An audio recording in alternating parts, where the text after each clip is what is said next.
আসসালামু আলাইকুম রহমতুল্লাহি ওবরকাতুহ। সম্মানিত দর্শক, আমরা সম্ভবত আমাদের যে সমুদ্র উপকূল বঙ্গোপসাগর এটি নিয়ে একটা ঝামেলায় পড়তে যাচ্ছি।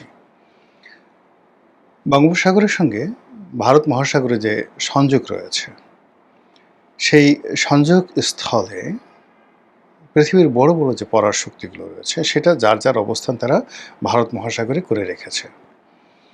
তো এই যে ভারত মহাসাগরে British navy, royal navy, American navy বা আমেরিকান তো নেভি না, আমেরিকান মেরিন বলা হয়, আমেরিকান মেরিন।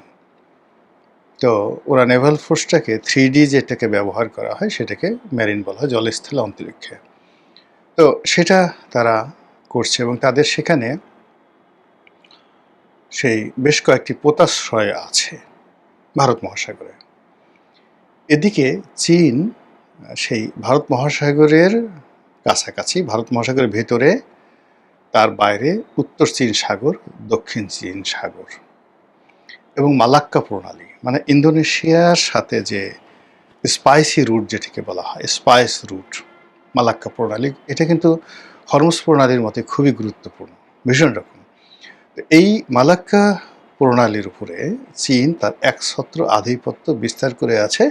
আর এই আধিপত্যটিকে চ্যালেঞ্জ জানিয়ে মালাক্কা প্রণালীতে ভারত তার উপস্থিতি নিশ্চিত করার জন্য সাম্প্রতিক সময়ে মিস্টার নরেন্দ্র মোদী, ভারতের প্রধানমন্ত্রী, তিনি ইন্দোনেশিয়া সফর করেছেন। তো তার সেই সফরের যে দৃশ্য, এটা দেখছিলাম এবং সেখানে ইন্দোনেশিয়ার যিনি বর্তমান প্রেসিডেন্ট রয়েছেন তিনি যেভাবে ভারতের প্রধানমন্ত্রীকে ইন্দোনেশিয়াতে সংবর্ধনা দিলেন, যেভাবে ভারতীয়রা সেখানে ঐক্যবদ্ধ হয়ে বিরাট একটা স্টেডিয়ামে, ইনডোর স্টেডিয়ামে নরেন্দ্র মোদী সাহেব বসে এবং ইন্দোনেশিয়ার প্রেসিডেন্টকে কথা বলতে দিলেন এবং সেখানে তিনি যে কথাগুলো বললেন 1, 2, 3 করে আমি বলছি। ইন্দোনেশিয়ার প্রেসিডেন্ট বললেন যে আমি এই অনুষ্ঠানে আসার আগে প্র্যাকটিক্যালি আমি আমার ডিএনএটা টেস্ট করিয়েছি এবং সেই ডিএনএ টেস্ট করিয়ে আমি দেখলাম যে আমার এই ডিএনএর মধ্যে ভারতের ডিএনএ আছে। আমার রুট পূর্বপুরুষরা ভারতে ছিল। আর তো ভারতীয়রা তালি দিয়ে তারপরে বলল যে এটা একটা বৈজ্ঞানিক ব্যাখ্যা, কিন্তু আমি এখানে এসে আমি প্রমাণ পেলাম যে আমি আসলেই ভারতীয় এবং আমাদের মন্ত্রীরাও ভারতীয়। এটা আমি কিভাবে বুঝলাম, উনি খুব জোক করে বলছিলেন, সেটা হচ্ছে এখানে যখন ইন্ডিয়ান মিউজিকগুলো হচ্ছিল তখন আমার শরীরটা নাচতেছিল, মাই বডি ওয়াজ ডান্সিং, আমার নিজের অজান্তে। তো নিজের অজান্তে যখন বডি নাচছিল তখন আমি ধরে নিলাম যে আমার এই যে ভারতীয় ডিএনএ, সেই ডিএনএ ওই ভারতীয় মিউজিক শুনে সে তার আমার অজান্তে কমান্ডের বাইরে আমার বডিকে নাচাচ্ছিল।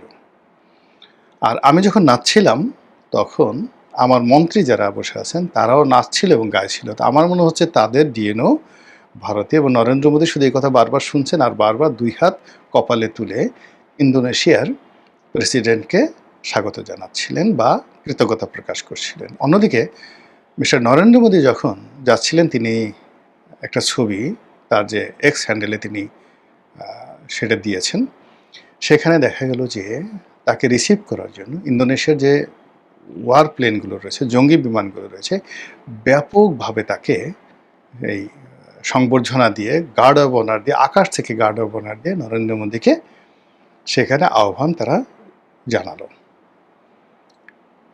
এবং আপনারা জানেন যে ইন্দোনেশিয়ার যে জাতীয় প্রতীক গারুদা, গারুদা, এই গারুদা প্রতীকটি মূলত হিন্দুদের একটা দেবতা এবং ওখানে বহু সংখ্যক হিন্দু ধর্মাবলম্বী ইন্দোনেশিয়াতে আছে। তো এখন এই যে নরেন্দ্র মোদীর যে ইন্দোনেশিয়া সফর এবং এখানে যেভাবে ইন্দোনেশিয়া বিশ্বের বৃহত্তম মুসলিম দেশ এবং ইন্দোনেশিয়া বলল যে আমরা, প্রেসিডেন্ট বললেন যে ভারত এবং ইন্দোনেশিয়া দেশ শুধুমাত্র বৃহত্তম, একে তো তারা বৃহত্তম মুসলিম দেশ আর গণতান্ত্রিক দেশ হিসেবে মানে 4র্থ বৃহত্তম দেশ, 4th লার্জেস্ট কান্ট্রি, আর বিশ্বের 1 নম্বর গণতান্ত্রিক দেশ হলো ভারত। মানে জনসংখ্যার দিক থেকে 1.4 বিলিয়ন, মানে 140 কোটি মানুষ সেখানে আছে। এবং এই যে 140 কোটি মানুষের সঙ্গে ইন্দোনেশিয়ার যে জনসংখ্যা একীভূত করে তারা মূলত এই মুহূর্তে যে প্যাক্ট করতে চাচ্ছে, সেই প্যাক্টটি হলো সেই মালাক্কা প্রণালীকে আমেরিকা মুক্ত রাখার জন্য, মালাক্কা প্রণালীকে চীন মুক্ত রাখার জন্য, এবং মালাক্কাতে যেন হরমুজের মতো ঘটনা না ঘটে। ফলে আপনি দেখুন প্রতিটা রাষ্ট্রই কিন্তু যার যার সেই সমুদ্রপথ, পোতাশ্রয় এগুলো সামাল দেওয়ার জন্য কাজ করছে। আর অন্যদিকে আমরা বে অফ বেঙ্গল মানে বঙ্গোপসাগর নিয়ে আমাদের মস্তিষ্কে কিছু ঢুকছে না। এদিকে আমাদের যে সীমান্তে যে নদীগুলো আছে, যেমন ভারতের সাথে আছে ফেনী নদী, তারপর নাপ নদী আছে টেকনাফে মায়ানমারের সাথে। এখন এই যে ফেনী নদী এবং নাপ নদীর যে অংশটুকু ভারতের সাথে, আবার ওদিকে মিয়ানমারের সাথে, এর পুরোটাই কর্তৃত্ব করছে ভারত, আর অন্যদিকে কর্তৃত্ব করছে মায়ানমার। আমাদের নেভাল ফোর্স আছে, সব কিছু আছে, আমরা মাঝে মধ্যে সেখানে টহল দিচ্ছি, কিন্তু ওরা আমাদের জেলেদেরকে ধরে নিয়ে যাচ্ছে, লোকজনকে ধরে নিয়ে যাচ্ছে এবং একটা যুদ্ধাবস্থা তারা চালাচ্ছে, কিন্তু আমরা কিছুই করতে পারছি না।